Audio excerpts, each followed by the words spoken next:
Continuando con el examen de conciencia y el análisis de los mandamientos, el sexto mandamiento nos dice no fornicar.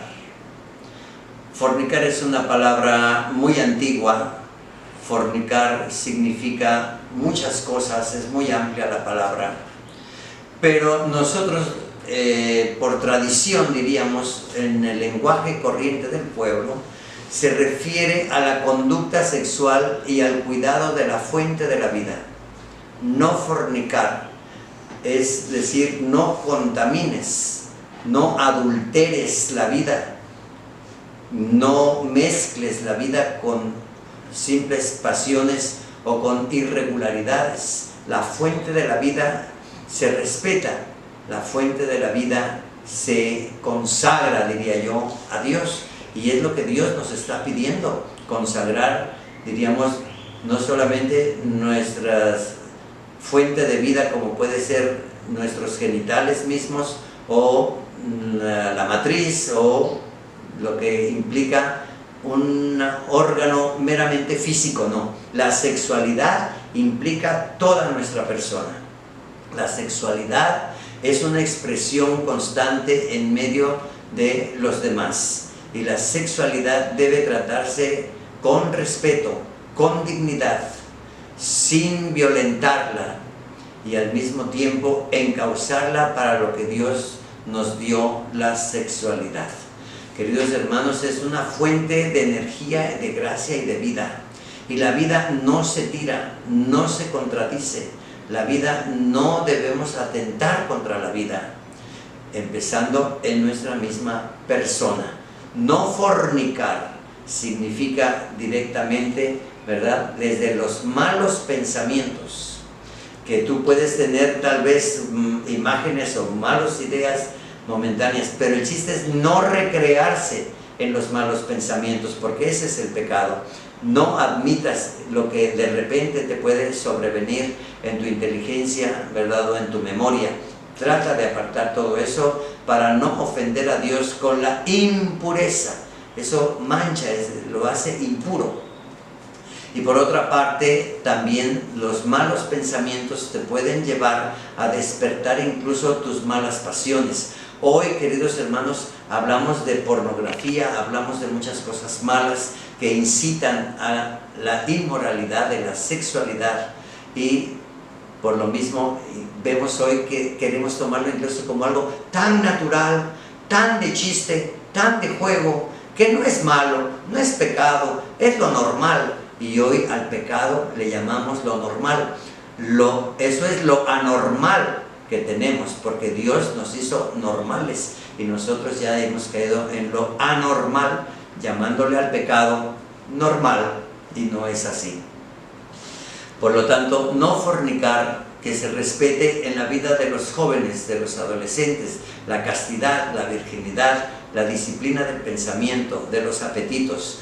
No se diga en las gentes casadas, donde no se admite, ¿verdad?, las irregularidades que atentan incluso contra el matrimonio. Séptimo mandamiento, no matarás, no robarás, no robarás.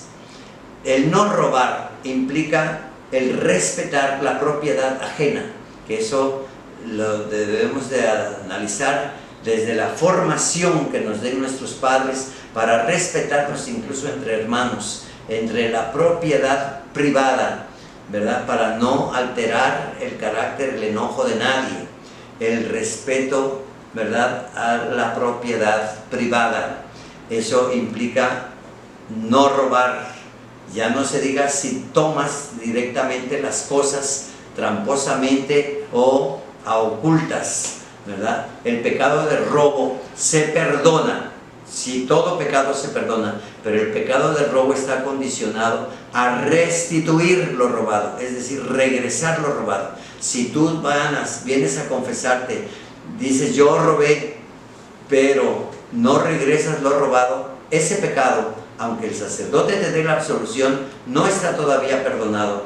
Tenemos la obligación de reparar daños casi en todos los pecados, pero sobre todo el pecado de robo. El pecado de robo hay que restituir, nos manda la iglesia y el catecismo y la misma doctrina del Señor. Octavo mandamiento: no levantarás falsos ni te darás testimonio falso contra tus hermanos. No mientas. El padre de la mentira es el demonio, y por lo mismo cuando caemos en la mentira, haz de cuenta que te coludes con el demonio y le das la espalda a Cristo, que es la verdad y la vida. No mentirás. Queridos hermanos, mucha gente dice, son mentiritas, son mentiras piadosas, son mentiras blancas, color de rosa, etc. No, Señor, la mentira se llama mentira y debes de erradicarla de tu pensamiento, de tu corazón y de tus palabras. No mentirás. Tú podrás decir tal vez alguna broma, alguna cosa, a lo mejor un cuento que no es una verdad, pero sí es una literatura, por ejemplo. Eso no es el pecado. El pecado es cuando usas de la mentira para engañar, para entrampar, para abusar de la inocencia de las personas, para ocultar tus propias maldades. No mentirás, ni levantarás falsos testimonios contra tu hermano, contra tu prójimo, diciendo yo vi esto, lo otro, aquello. No lo hagas, no lo hagas, porque ese es un delito contra el honor y la dignidad de tus hermanos. El noveno, ¿verdad? No desearás la mujer del prójimo. Queridos hermanos, estas palabras dichas incluso en las épocas de Moisés no son directamente solo para los hombres, no. Es que en aquel entonces la mujer era como una propiedad del hombre. No vayas a codiciar, diríamos, la propiedad ajena. Pero nosotros lo entendemos y nuestro Señor Jesucristo nos lo advierte, que no ha venido a abolir la ley, sino a darle cumplimiento. Y por lo mismo, ¿verdad?, el Señor nos lo amplía y nos dice, ¿verdad?, que cuando atentamos contra el matrimonio de una persona, estamos cayendo en un pecado grave, gravísimo, hermanos, porque echamos a perder una casa, una familia, y dañamos incluso la sociedad, y por ello es un pecado grave. Ahí donde incluso intentamos, ¿verdad?, robar el esposo o la esposa de alguien, ¿verdad? No atentes contra la persona casada. Muchas gentes hoy en día dicen, a mí qué me importa si es casado, si es casada, a mí me gusta, yo lo quiero, y hasta brujerías le hacen para ver si lo esclavizan, ¿verdad?, caprichosamente, porque a mí me gusta.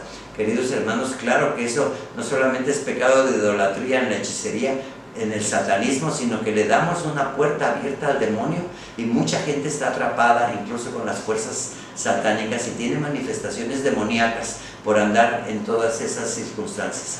El 10º mandamiento: no codiciar los bienes ajenos. Es decir, cuando tú tienes la codicia, es decir, una ambición por las cosas, ¿verdad?, donde las sobrepones incluso sobre tu prójimo, sobre las personas, que te lleva a la envidia, que te lleva a la destrucción de los demás. La codicia te lleva después a la avaricia, donde lo que tienes no lo compartes, sino que vives, ¿verdad?, como un avaro, decimos. La avaricia es un pecado mortal que suprime y atenta contra la caridad, contra la unidad de los demás, atenta y hace que quedes como un soberbio, inflado y egoísta.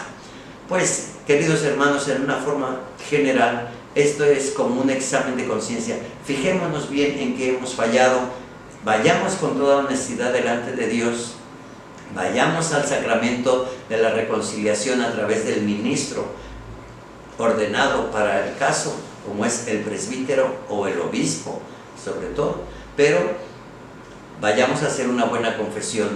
Ya lo dijimos en el video anterior, ¿verdad? No caigamos en esa tontería de decir yo me confieso ante Dios, ¿no? ¿Quién te garantiza que estás perdonado? Por eso nuestro Señor Jesucristo lo dejó a través de los apóstoles: a quienes ustedes les perdonen los pecados en el mundo, les quedarán perdonados en el cielo, y a quienes no se los perdonen en el mundo, les quedan sin perdonar en el cielo.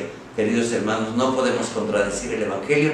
Esta es la santísima voluntad de Dios. Que el Señor les bendiga y la Virgen Santísima les acompañe, en el nombre del Padre, del Hijo y del Espíritu Santo.